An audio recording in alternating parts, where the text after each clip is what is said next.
nos fala com a crianças,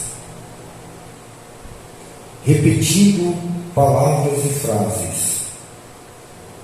Uma palavra, depois mais outra palavra, um pouco aqui e um pouco ali. Irmãos, essa tradução é uma tradução atualizada. E eu fico pensando, as pessoas que começaram a ler as Escrituras Sagradas a partir de 5 anos atrás, para cá, 10 anos,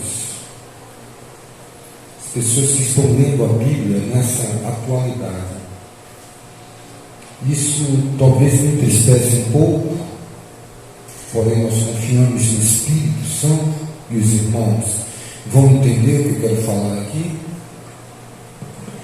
Olha só essa tradução, como é que diz. Eu vou repetir aqui o verso 10.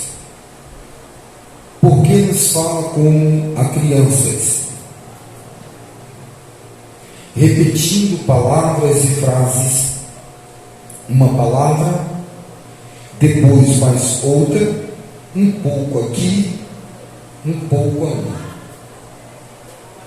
As traduções antigas, eu tenho coleção de Bíblias antigas, tenho uma Bíblia lá em casa, que deve estar fazendo aí quase, mais ou menos, uns 80 a 70 anos.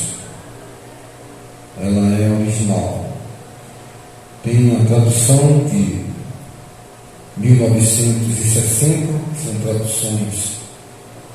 Já tem estudiosos da palavra de Deus que eles pedem que as pessoas guardem, porque as editoras, as novas traduções, há 20 anos atrás saiu uma tradução NVI, nova versão internacional. Muitos pastores, eruditos, exegetas, apologetas, estudiosos. Aqui eu não quero ser melhor que ninguém. Fizeram essa versão internacional. Os americanos traduziram para o português. Tradução essa que omite alguns pontos e traz uma interpretação moderna, descontextualizando os textos, tipo assim, não é bem assim, não pode ser tão pesado, mais ou menos assim. E aí surgiu também, mais antigo que a NVI, é a tradução na linguagem de hoje. Essa tradução é o cúmulo do absurdo. Quem leu a Bíblia várias vezes, quem fez cópia da Bíblia, como eu fazia, aquelas cópias de textos, ao ler essa Bíblia na linguagem de hoje, fica horrorizado, porque ela desvirtua a realidade do que Deus quer falar para as pessoas. É tipo, pode ter tudo. Aí vem a Bíblia Dark, que já é pontuada como uma Bíblia herética. Aí vem a Bíblia, aí várias traduções, né? Tem uma agora que eu me esqueci até o nome, que é uma tradução aí que apoia certos movimentos de gênero ideológico, e nós precisamos aí já ter total cuidado. Tem a Bíblia corrigida pela própria inteligência artificial. O texto original desse versículo, olha só como as coisas podem parecer que são simples, e o inimigo ele gosta, irmãos, de trabalhar na simplicidade. Não é bem assim. É uma técnica maligna e que tem, infelizmente, seduzido, levado muitas pessoas para um outro evangelho, sabe? Nós vivemos uma geração que tem muita abertura para o que é errado e muita severidade para o que é certo. Sempre a gente tem uma facilidade de interpretar a Bíblia apoiando tudo aquilo que a gente gosta. e buscar textos na Bíblia denunciando o que a gente não gosta, né? Somos experts, somos juristas, né? Somos intérpretes da lei, interpretamos ao nosso bel prazer para apoiar aquilo que nós gostamos e procurar na própria Escritura justificativas e textos, né, que desaprova o que não gostamos e aprova o que gostamos. E aí, nesse nuance, as coisas têm tomado corpo na vida de muitas pessoas. Todo aquele que quer ser fiel a Deus, irmãos, tem que negar a si mesmo.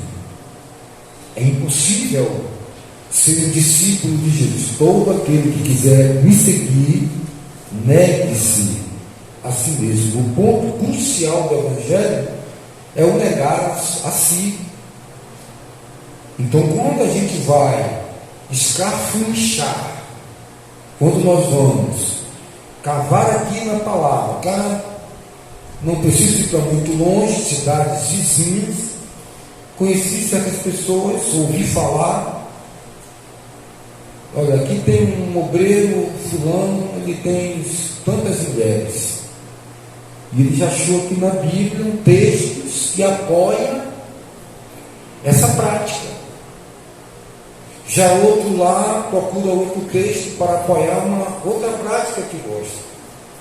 É por isso que existem, irmãos, tantas instituições religiosas, do que aqui pode isso, do que aqui não pode isso, e de repente a gente segue qualquer Jesus, menos o Yeshua HaMashiach, o Cristo revelado. Não suportamos palavra de correção, não suporta a palavra de exortação, vai seguindo seus próprios caminhos em nome de Deus, em nome de Jesus, em nome do Espírito Santo. Eu estou bem, eu estou cheio de Deus. Você já observou como essa cristandade está bem? Já observou os movimentos que tem aqui, como são maravilhosos, como contém Deus? A gente deveria colocar a luz vermelha, né, do alerta para tudo aquilo que se diz de Deus, né? Parece que essa geração 2023, né, atingiu o ápice da tecnologia, da inteligência artificial. Parece que ela supera em santidade todas as outras gerações, supera em avivamento, supera em cura divina. Você já notou o que emana? Qual é o fruto desse evangelho como um todo, né? Sem isolar partes? E a gente observa e a gente tem que começar a escolher quais são os caminhos, qual é o retorno às Escrituras que deve ser feito, aquele alerta de Apocalipse, lembra depois do que caíste, e volta às primeiras obras. Esse texto aqui, nessa versão atualizada, porque nos fala como a crianças, repetindo palavras e frases, uma palavra, depois outra, um pouco aqui, um pouco ali. Bem, o texto original, mais próximo de uma realidade espiritual, está denunciando a prática da religião na época do profeta Isaías. Deus enviou o profeta Isaías e anunciou a todo aquele povo que já tinha também enviado outros profetas, não só foi o profeta Isaías, e eles continuavam fazendo pouco caso dos homens que Deus estava enviando para exortar a eles. Eles se sentiam representantes de Deus na terra, sacerdotes, e eles estavam viciados em bebida forte. Muitos deles estavam embriagados até mesmo nas reuniões, nos serviços sacerdotais, vendidos a um poder tirano, ditador, envolvido com paganismo, envolvido com bacanais, envolvido com prostituições. Aqueles homens que eram e que se intitulavam representantes de Deus, responsáveis para levar o povo para Deus, eles estavam completamente no pecado, no vício. Essa tradução aqui me parece que amortiza isso. Porque olha como é que diz o texto original, vou falar aqui de cor. Diz assim: olha, vocês falam mandamentos sobre mandamentos, regras sobre regras, todos os dias, e vocês se baseiam nisso, em regra e mandamentos, regras e mandamentos. Ou seja, eles se apoiavam na palavra, no texto, na letra, mas na prática eles colocavam peso sobre as pessoas ali, regras, condutas morais, mas eles mesmos na prática viviam no escárnio, viviam no vício das bebidas alcoólicas fortíssima. Então Deus usa o profeta Ezequiel e começa o profeta Isaías, e no versículo 14 ele diz assim: portanto, escutem a palavra do Senhor, homens zombadores. Já não dirige nem a palavra a sacerdotes, já começa a demonstrar que eles não poderiam ter esse título, mas chamam eles de homens zombadores.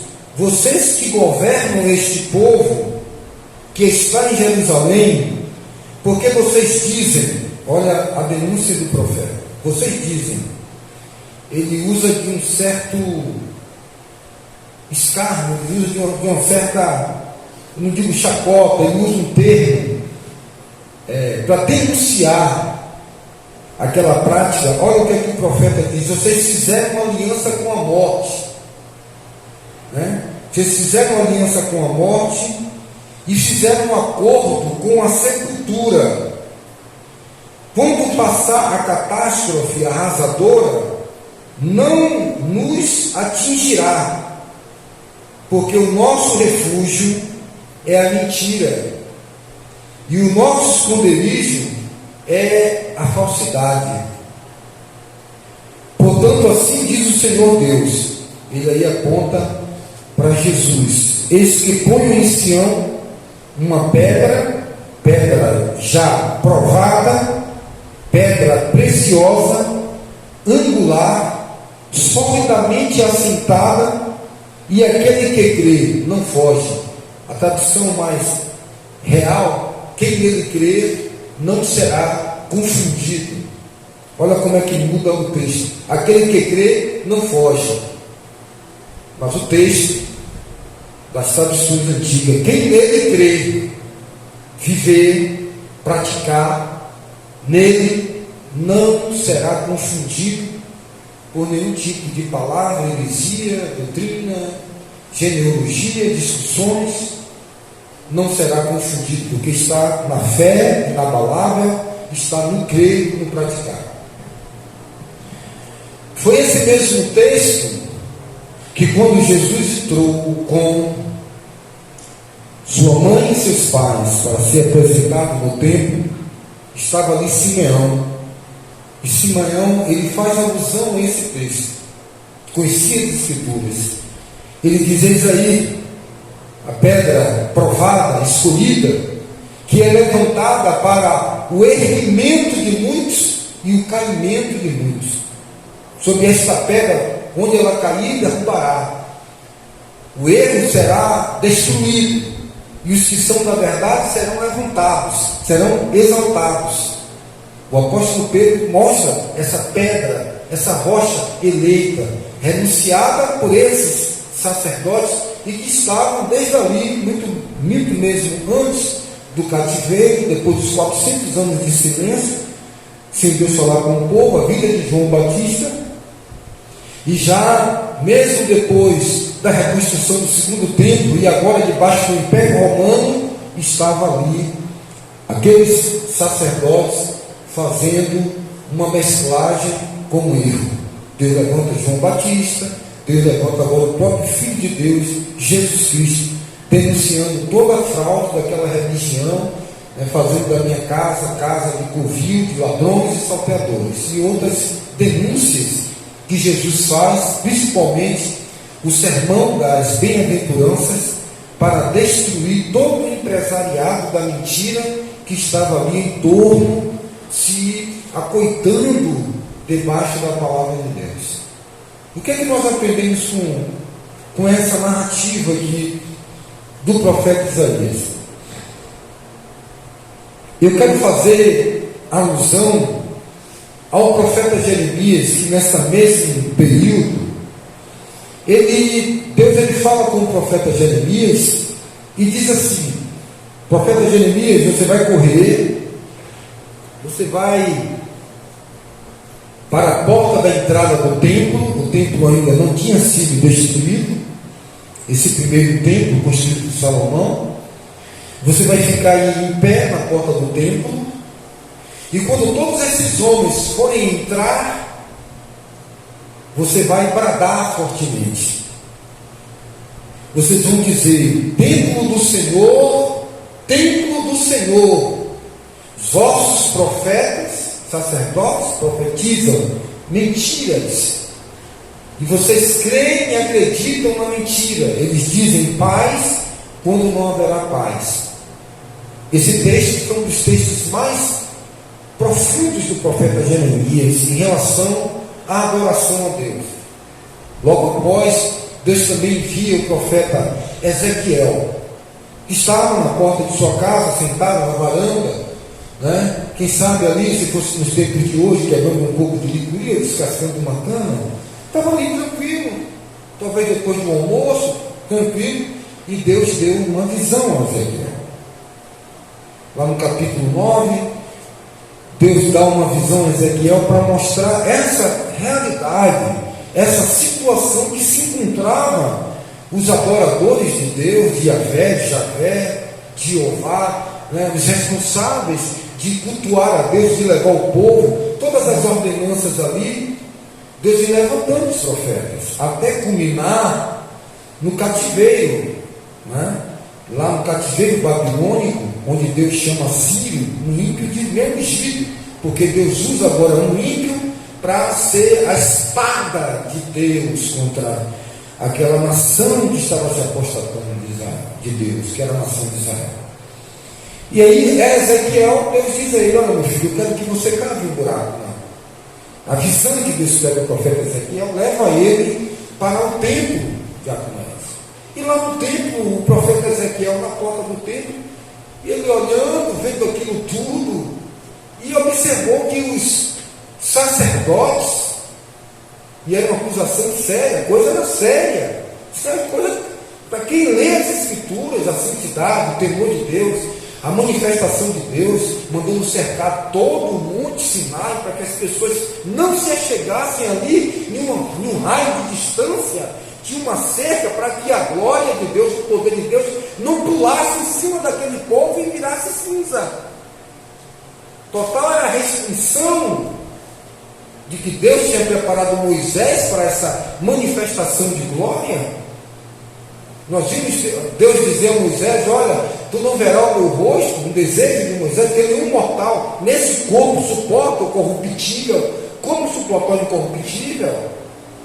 E aquele povo estava brincando, levando a coisa na brincadeira, levando a coisa no que eu penso, no que eu acho, que Deus não vai estar aqui no nosso meio, que Deus não pode me fulminar. E Ezequiel, na visão, olha e vê todos aqueles sacerdotes adorando ao Deus Tammuz. Depois você pesquisa em casa, você se ágil para pesquisar quem era o Deus Tammuz, o que é que ele fazia, para você ficar horrorizado de compreender como é que aquele povo de Israel, que viu, que foi testemunha de Deus, que viu a mão de Deus fazer coisas tremendas, abrir mar vermelho, pão cair do céu, pragas sobre o Egito, a marca do sangue nos umbrais da porta, o anjo da morte matando os infantes primogênitos do Egito, poupando a nação de Israel, toda a glória, todos os profetas, Elias, Eliseu, até ali, aquele exato momento, vários milagres, Gideão, juízes, todos os julgamentos, vindo a glória de Deus, milagre, o povo testemunha das maravilhas do Senhor, estavam agora adorando ao Deus Tammuz e ao Deus Sol. E isso não era o suficiente. Ezequiel ficou horrorizado. Deus disse: calma, Ezequiel, ainda tem outras coisas para lhe mostrar. Faz um furo na parede. Na visão de Ezequiel, faz um buraco na parede, e quando ele fura ali a parede do templo, o lado de onde ele furou deu para o Santo dos Santos, deu para o lugar mais íntimo do templo. E quando ele coloca a cabeça, que ele olha, todo tipo de animal descrito no livro de Levítico, proibido para a alimentação, animais impuros, que cada um daqueles animais tem uma simbologia, não demonizando os animais, mas na leitura de libertação espiritual. Aqueles animais, eles têm uma ligação espiritual, uma representação no mundo espiritual. Ali havia tartaruga, ali havia urubu, ali havia todo tipo de animal que são usados em oblações de feitiços, e animais impuros, animais com simbologias espirituais negativas, e eles estavam lá dentro do templo, do lugar de adoração. E Deus, ele vem fazendo, levantando os profetas. E o que é que ele dizia? Porque Jeremias foi contundente? Porque a ideia que se tinha, irmãos, presta bem atenção nessa mensagem, a ideia que eles tinham era o seguinte: vocês lembram como Deus falou a Salomão? Aqui cabe 200.000 pessoas, é um Maracanã, aqui dentro do templo. Não era permitido crianças dentro do templo, não era permitido ninguém andar dentro do templo. O Evangelho de Marcos aqui diz que Jesus Cristo, quando estava na sinagoga ministrando, ele não se agradava de ver os levitas andando dentro do templo com os vasos usados na cerimônia de purificação. Não havia barulhos, o silêncio total, para que houvesse total racionalidade e pensamento voltado para a ministração. O que é que nós vemos hoje? Eu não vou aqui nem comentar para não desvirtuar o foco da palavra, mas vocês bem têm visto o que é que acontece em muitos ambientes. Então Deus, com todo aquele ouro, eu quero dizer para vocês o seguinte, irmãos: o recurso financeiro dos bancos, os recursos para construir um templo de Salomão, não existe nenhum homem na face da terra que consiga fazer isso. É tido que os homens mais ricos da terra seriam o Gates. Eu não vou dizer aqui os nomes para que não seja restringido quando for colocado no canal.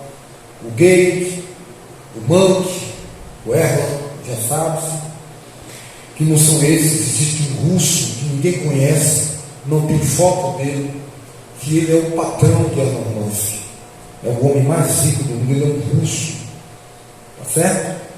Esses homens criativos aí, como os milionários, trabalham para ele. Você tem uma ideia? Ninguém tem foto dele, ele é um homem fora da mídia, um homem acima da média da inteligência. E se um homem desse quisesse construir o templo que Salomão construiu, dificilmente conseguiria. Deveria se reunir várias nações com suas reservas de ouro.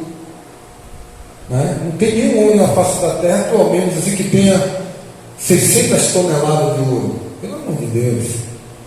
Isso é dinheiro incalculável. 600 mil quilos. É muito ouro. A quantidade de ouro que foi aglutinada para construir o templo. 5.000 vasos de ouro. Não sei quantos mil vasos de prata, que nem pesou a prata que não tinha nem como pesar, tamanhos depósitos de prata, bronze era como um paralelepípedo na rua. Só um mar de bronze dentro do templo era não sei quantas toneladas, uma bacia no formato de um mar de bronze, que há significado para quem estuda os significados espirituais do projeto, do que é o templo, do que é a pele de golfinho. Eu já dei vários estudos sobre isso aqui. Por que o azul turquesa? Por que o escarlate, as cores? Por que as 12 tábuas unidas formavam o nosso tábua? Enfim, já falei várias vezes e ventilei sobre esses estudos. E eles diziam assim a promessa de Deus a Salomão: perpetuarei o meu nome neste lugar chamado casa de oração. Então qual era a ideia deles? Que enquanto o templo estivesse ali, aquele monumento que quando o sol batia na cúpula de ouro, via-se quilômetros e quilômetros de distância. A parede era toda revestida com uma lâmina de ouro. Os homens que trabalharam dentro do templo, eles estavam em casa e receberam o Espírito de Deus na arte de artesão, a ponto que o camarada pegava uma romã e colocava do lado de uma romã de ouro que eles derretiam e esculpia, que o camarada dizia: impossível um ser humano fazer isso. Ele pegou, derreteu o ouro e mergulhou a romã aí dentro e tirou. E eles faziam obras que todos os povos, ao chegarem ali, ficavam extasiados, porque é uma simbologia de coisas espirituais. Então eles diziam na mente: vamos sapecar, cair no sapecaiaiá, tome-lhe pecado, Deus é benigno, misericordioso, e o templo está aí. Então, como o templo está aí, Deus está conosco, o templo está aí, é de pedra, construído lindo, e Deus enviando, falando dos sonhos, falando por palavra profética, falando por visão, e o povo tome-lhe cair na gandaia, irmãos, tome-lhe interpretar a palavra, tome-lhe. É tipo assim: você faz um suco em casa, seu tataravô ensinou a fazer um suco para o seu bisavô, botar 1 litro de água, 1 quilo de uva, coloca uma limonada, 1 litro de água, 10 limão. Aí você, seu bisavô disse: está muito forte. O tataravô morreu, o bisavô disse: eu vou botar 10 limão e 1,5 litro de água. O bisavô falou para o seu avô, aí eu fez assim, eu incrementei um pouquinho, e aí o bisavô morreu, o avô disse: mas meu bisavô fazia um suco de limonada muito forte, 10 limão com 1,5 litro de água, eu vou botar agora 10 limão para 2 litros de água. E o avô ensinou para o seu pai, o avô morreu, o pai disse: seu avô fazia um suco muito forte, 10 limão, 2 litros de água, eu estou botando 10 limão e 3 litros de água. É uma coisa hoje assim, baldeada, não é concentrado, sabe? Vai se perdendo as condutas, e imperceptivelmente, não, isso isso é coisa do passado, e nós passamos, sabe, irmãos, a tentação, e passamos de muitas vezes, por buscar facilidade, não buscar o original dos significados espiritual das coisas, e querer adicionar ao Evangelho costumes, ou tirar os costumes do Evangelho, achando que as coisas que muitas vezes ou os profetas ou os apóstolos falaram, foi justamente com uma determinada época. Quando não tiramos, acrescentamos e fazemos o mesmo papel de Israel. Vamos diminuindo a água e fazendo do suco uma água choca. É como se Jesus fosse enfraquecendo o poder dele diante da criptonita. Botou a criptonita, o super-homem vai ficando fraco. E aí a pessoa diz: não tem mais milagre, não tem mais avivamento, não tem mais poder. não tem do Espírito de Deus, de santidade, de pureza, mas tem do Espírito de engano. E aí você vê o marido matando mulher, com requinte de crueldade, mas está lá, divulgando o poder nas redes sociais, pulando, sapateando, mas dormindo com 3, 4 homens, pregando, fazendo maravilhas, mas dormindo com mulher. E as pessoas param de ver o que está dentro do corpo, movimentando esse movimento, para ver o movimento, sem discernir. Mas é igual a Deus. Está fazendo igual as coisas de Deus, mas qual é a origem? Qual o fundamento? Qual o propósito de se pregar? É ganhar dinheiro? Qual o propósito de dar uma caixa de chocolate à mocinha? Para ela sentir o sabor de chocolate copenhado? Ou copular com ela? Seduzi-la? Quebrar as resistências? Mostrar que é um bom homem e quebrando as resistências até ela ceder a sua virgindade. Então Deus conhece os propósitos. Aquilo que a gente não está vendo, não está enxergando, só Deus pode ir. Porque Ele esquadrinha o coração. Ele prova e esquadrinha os rins. Você sabe o que é que o coração faz? Já estudou? O coração bombeia o sangue. Agora você sabe o que é que os rins faz? Os rins filtram o sangue. Você sabe o que é esquadrinhar os rins? O que é que Deus está querendo dizer? Sobre esquadrinhar rins, onde filtra o que o coração bombeia. Você sabe o que significa? A palavra vai na divisão da alma e do espírito. Então, irmãos, você que se encanta com movimentos, você que se encanta com a cor da chita, cuidado para você não ser levado pelas ondas procelosas. Aqui ó, como o profeta Isaías está sendo sarcástico com eles. Não, vocês estão seguros. Vocês estão com a palavra de Deus, né?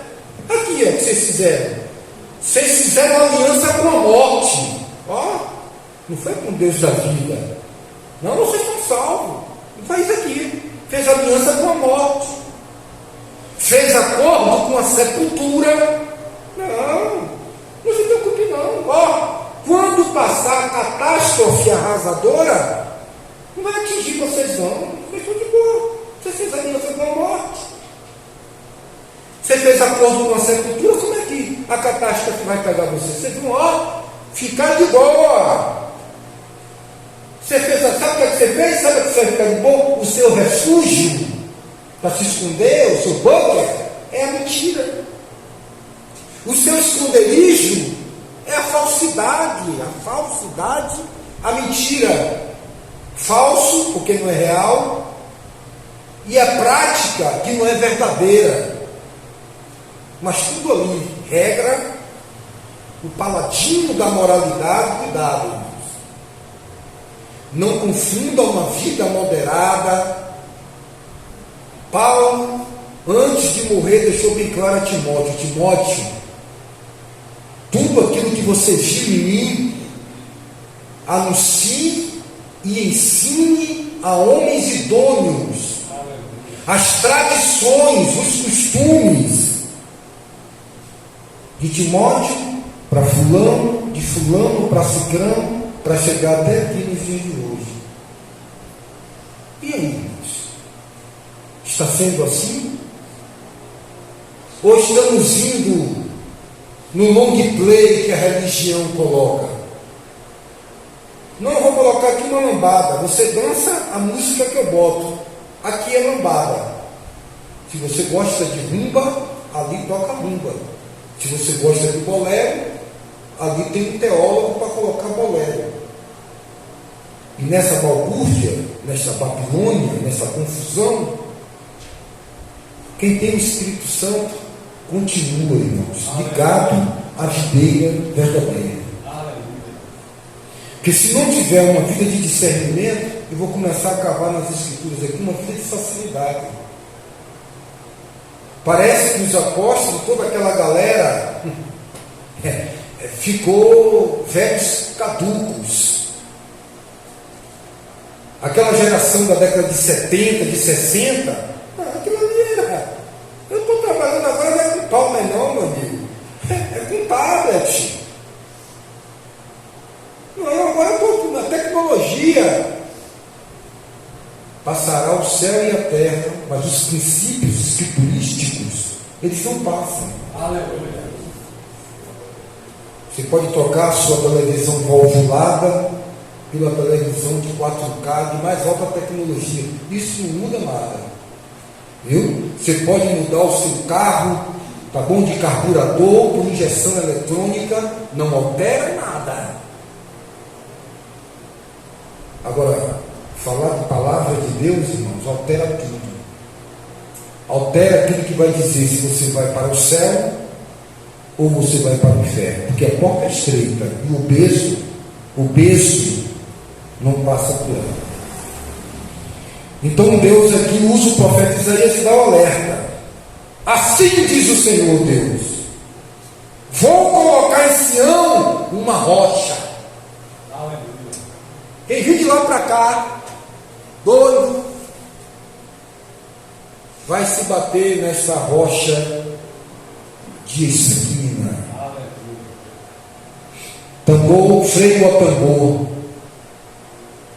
Camarada fino, aqueles caminhões DK5, DK8, Feminê, aqueles caminhões cara de lata, de quitute, muitas vezes faltava freio. E onde é que se batia? Nas casas de esquina. Já viu aquelas pedras? Já viu aqueles ferros encarcados de trilho de trem nas esquinas?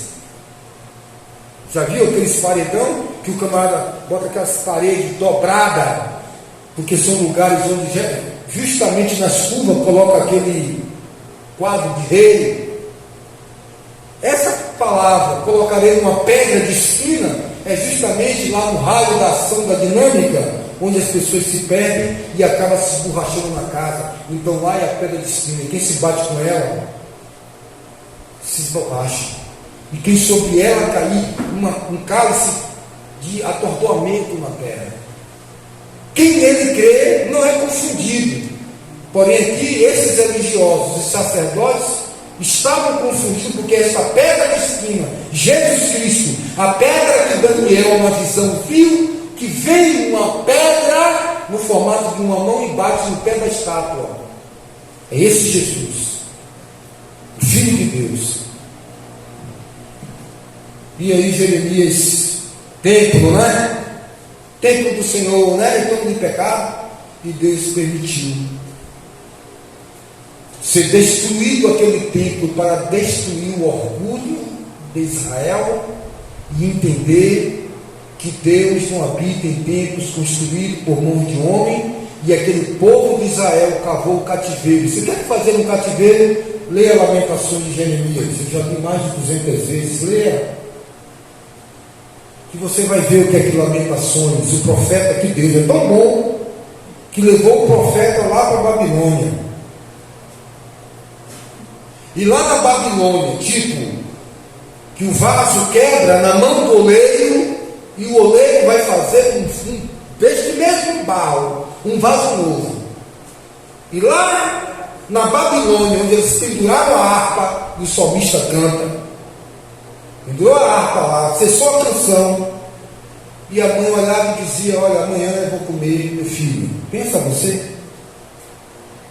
Pegava nos pés da criança e jogava, batia na parede, tocava a cabeça, abria, tratava como se trata galinha em casa, cozinhava com batatinha que tinha e comia. E no outro dia, na hora de comer, o menino: não, meu filho, você não vai matar. Jeremias chega a dizer em Lamentações que mastigava Estamos como quem mastiga pedras com os dentes. As velhas, senhoras de idade, carregam fardos de lenha de colocar em carroça.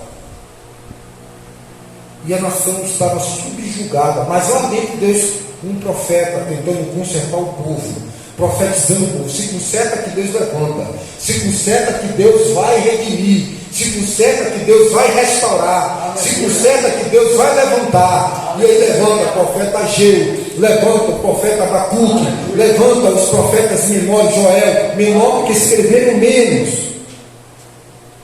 e vai levantando os profetas. Lá Ezequiel profetiza: olha, a luxúria de Israel não sai que nem fogo, nem com fogo sai.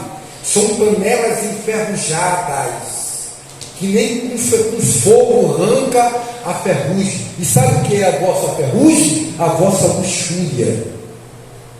E eles estavam ali no pecado. Irmãos, esse texto aqui nos fala também daquelas pessoas que ficam ocultando seus pecados internos, colocando fardos pesados. Aqueles sacerdotes estavam tão corrompidos e tão destruídos diante de Deus, que a forma que eles tinham de dominar era com roupas, eram com estruturas religiosas. A forma que eles tinham de pressionar o povo é botando mandamentos pesados, regra sobre regra, e ocultamente entre eles eram bacanais.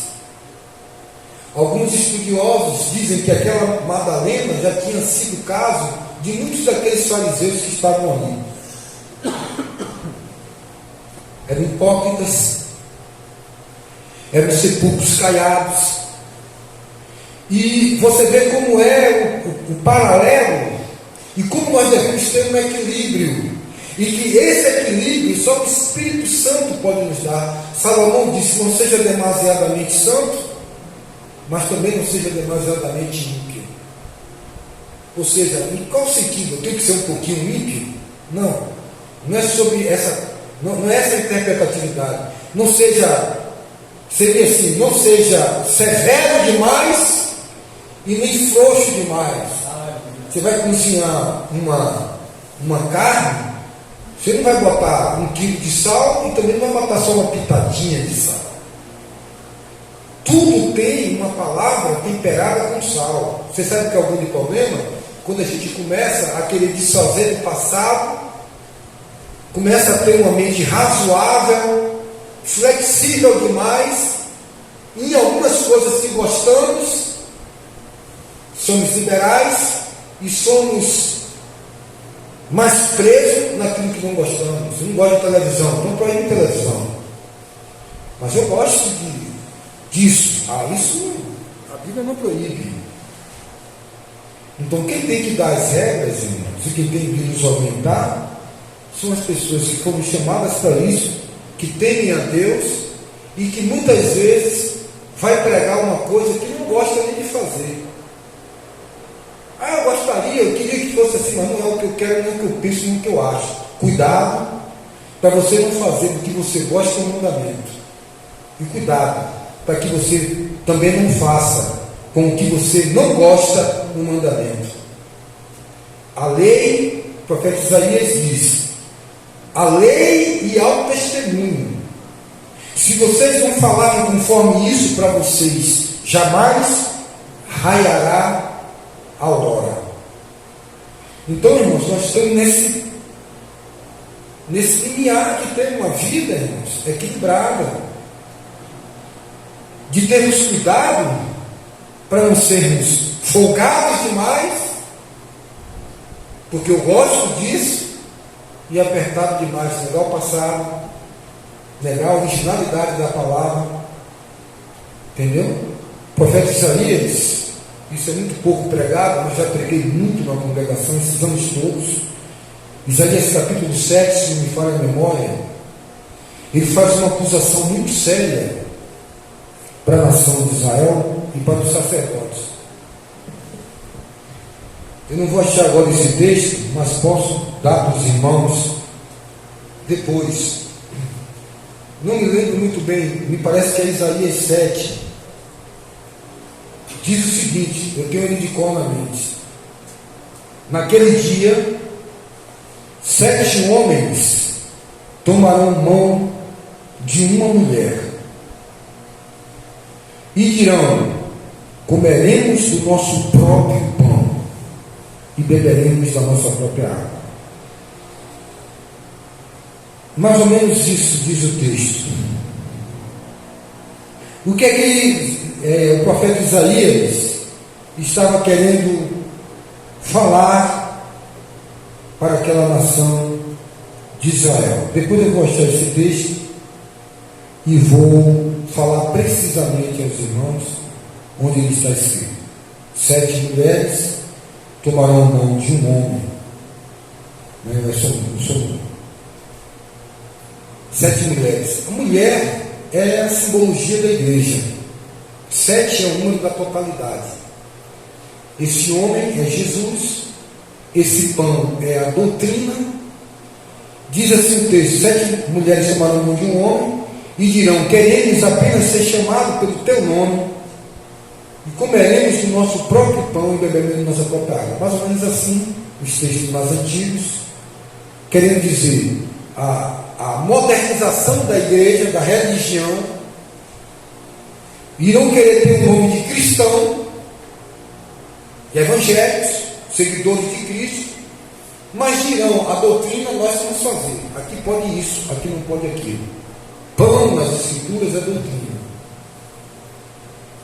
água, doutrina, vida, uma vida regada. Essa profecia de Isaías é justamente para aquele povo. O povo chegava a dizer: olha, fale-nos palavras aprazíveis, não nos fale a palavra de Deus. Olha que ousadia estava naquele instante. Não venha com a palavra de Deus, não. Tipo assim, não venha com o negócio de ensinamento, de doutrina. Não venha com palavra pesada, não. Fale-nos palavras aprazível. Tradução em paz antiga. Palavras confortantes, no evangelho coach ou terápico. Tem muita coisa boa sendo falada, escrita. Só que a palavra de Deus não pode ser traduzida só por poesia, nem por tudo que é belo. Qual é realmente uma balança de julgamento para qualquer pregação? É o efeito que ela vai causar, irmãos. O que é que tem causado toda essa cultura gospel? Tem feito uma sociedade cristã que detém o avanço do pecado. Essa geração que tem ouvido todo tipo de pregação, qual é o efeito da palavra de João Batista? É levar o povo ao arrependimento? Qual é o efeito da palavra de Jesus? Qual é o efeito da palavra dos profetas? Qual é o que é uma profecia?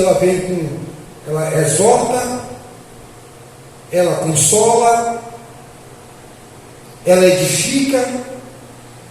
Então a gente vai ver o fruto do que é ensinado, que tipo de terra está sendo colocado sobre o caule da planta, e o que essa terra vai produzir no fruto. Essa terra é uma terra fértil que está sendo colocada, é areia da praia. Então não é pela beleza das palavras. Existiam homens nas escrituras que eram homens de palavra grosseira, mas ela tinha vindo do Espírito. E quando ela vem do Espírito, ela vai gerar santidade, arrependimento, metanoia. Então a gente tem que começar, irmãos, a avaliar, irmãos. Olha, temos a internet, a tecnologia nos dá acesso a coisas que nós não tínhamos há muitos anos atrás.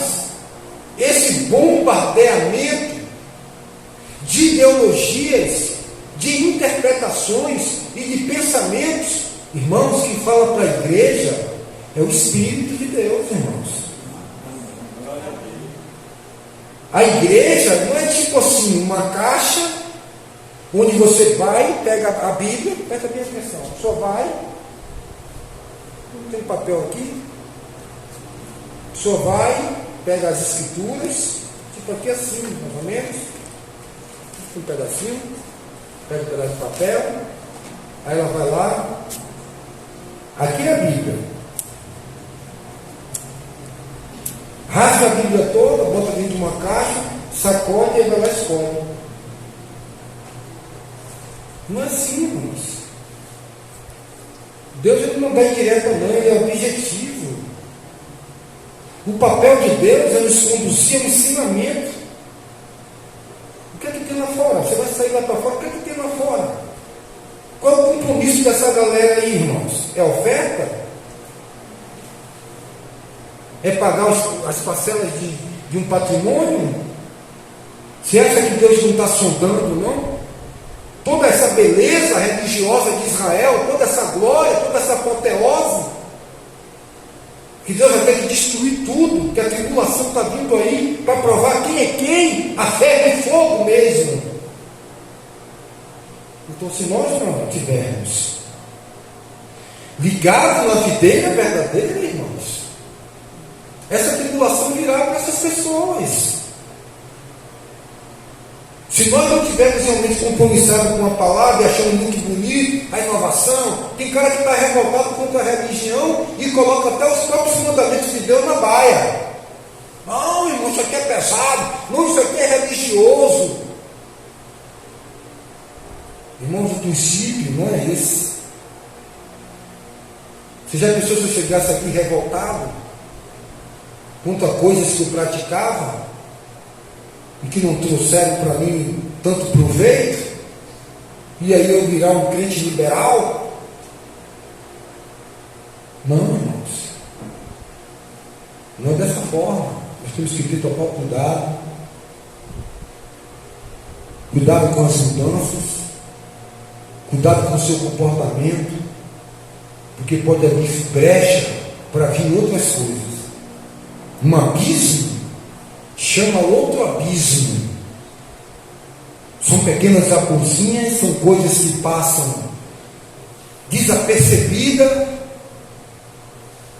mas que vai rachando, irmão, vai me secando, vai deixando que nem borracha velha de panela de pressão que perde a elasticidade.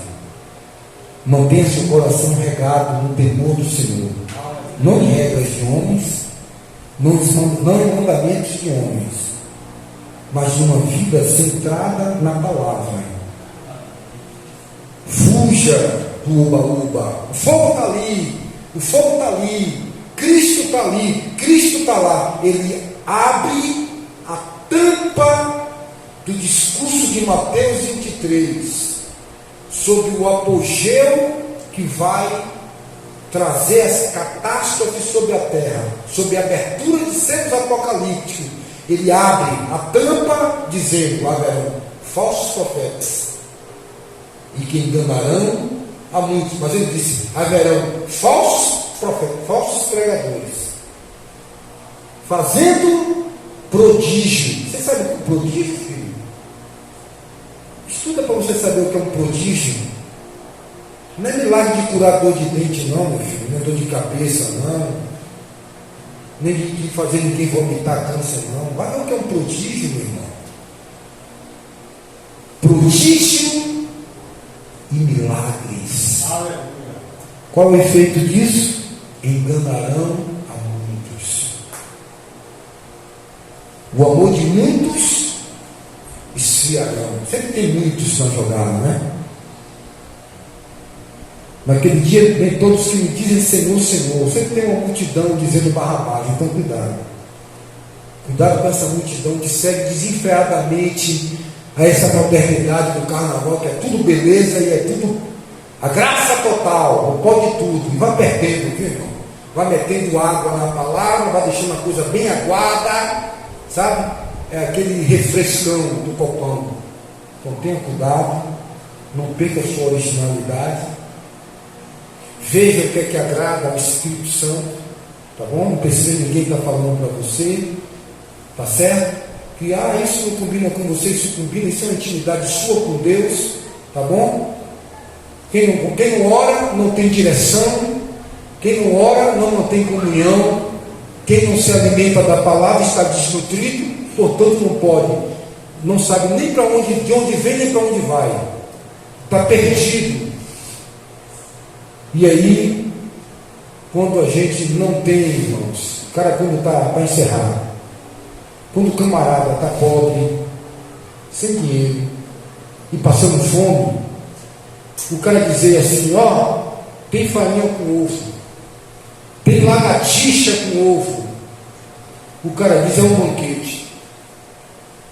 Tem manga verde, rapaz, tem 30 dias sem comer. Ô, rapaz, eu vou comer uma manga desse, jaca verde, vira picanha assada na brasa, meu amigo. Então, quando o camarada deixa de ser um crente bereano, ele começa a comer gato por leve. Que o nível dele está tão baixo que qualquer porcaria é um Deus para ele. Sabe, irmãos? Quando a pessoa não tem laço, não está mesmo fazendo um acompanhamento da igreja primitiva até o lineado da vida de Cristo, ó, o paralelo, ó, o alfa e o ômega, quando ele não está ligado lá, ele precisa criar mudanças, tá certo? Quando ele não está lá em Atos 2 e está no movimento da modernidade, ele se perdeu, meu amigo. O Deus de Atos 1 é o Deus de Apocalipse Maranata, tá certo? Ele não se barganha, não se vende e nem se troca. Então cuidado, porque, meu irmão, quando a coisa arrochar, aí ninguém vai ver quem é quem.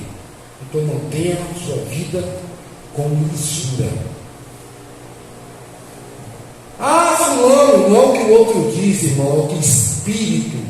Quem tem a mente de Cristo, tem a mente de Cristo. Quando Cristo fala, ele diz, saberão se esta doutrina é do Pai, se quiseres fazer a minha vontade. Então, quem é da verdade, vem para a verdade. É o que define tudo. O resto, irmãos, é só filosofia de vida para tapar o vazio, como se pudesse, querer o abençoador, querer a bênção e não o abençoador. Então, pense bem nisso e emende nossos caminhos, o seu caminho com Deus. Amém? Vamos colocar de pé, vamos orar ao Senhor. São 8 horas e 59 minutos.